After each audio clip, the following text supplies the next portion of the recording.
5 दिवसांपासून जळगाव शहरात भव्य श्री शिव महापुराण कथा मोठ्या उत्साहात सुरू होतीये। या 5 दिवसात शहरातील भाविक भक्तांनी पांजरापोळ संस्थान इथे मोठ्या संख्येने उपस्थिती देत चैतन्यमय वातावरण निर्माण झाले होते। कथा प्रवक्ते हरिभक्त पारायण देवदत्त महाराजांच्या मुखातून झालेल्या शिव महापुराण कथेत भाविक तल्लीन होऊन गेले होते। या श्री शिव महापुराण कथेचे आयोजन माजी उपमहापौर डॉक्टर अश्विन शांताराम सोनवणे यांनी केले होते। तर दिनांक 24 ऑगस्ट रोजी या कथेचा समारोप करण्यात आला।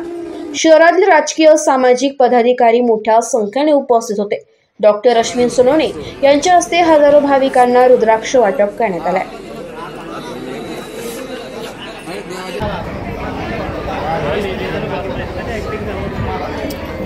मनीषा लाइटिंग वाले भाई साहब बाहर के पंखे स्टेज के पंखे शुरू कर लो। कृपया आपण दक्षता घ्यायची आहे। माननीय श्री डॉक्टर गेल्या 5 दिवसापासून पांजरपोळ गोशाळा इथे आपण शिवमहापुराण कथेचं आयोजन केलं होतं आणि आज कथेचा शेवटचा दिवस होता। गेल्या 5 दिवसापासून हबप देवदत्त महाराजांच्या कथेने सर्व मंत्रमुग्ध झालेले होते, शिवमय झालेले होते आणि आज कथेचा शेवटचा दिवस होता आणि आज शेवटच्या दिवशी सकाळपासून भरपूर पाऊस होता, परंतु तरीही सर्व शिवभक्तांनी या ठिकाणी उपस्थिती दिली आणि शिवकथेचा आनंद घेतला।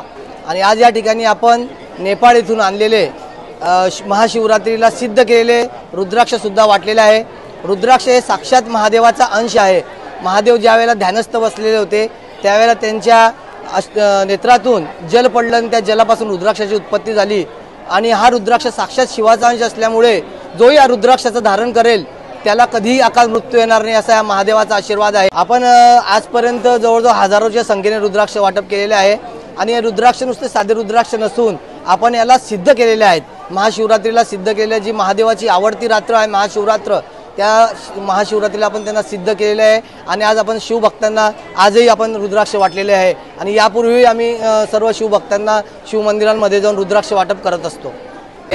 आणि आज सर्व या ठिकाणी सर्व शिवगण भक्तांनी उपस्थिती दिली, काही मान्यवरांनी उपस्थिती दिली, त्याबद्दल मी सर्वांचे आभार मानतो। आपण सर्वांनी सुद्धा आमच्या या कथेला चांगल्या प्रकारे कव्हरेज दिलं आणि जनतेपर्यंत आमची कथा पोहोचवली, त्याबद्दल आपले सर्वांचे मी आभार मानतो। सर्व उपस्थित शिवभक्तांचे आभार मानतो आणि जेही मान्यवर आरतीला उपस्थित राहिले त्या सर्वांचे आभार मानतो। हर हर महादेव।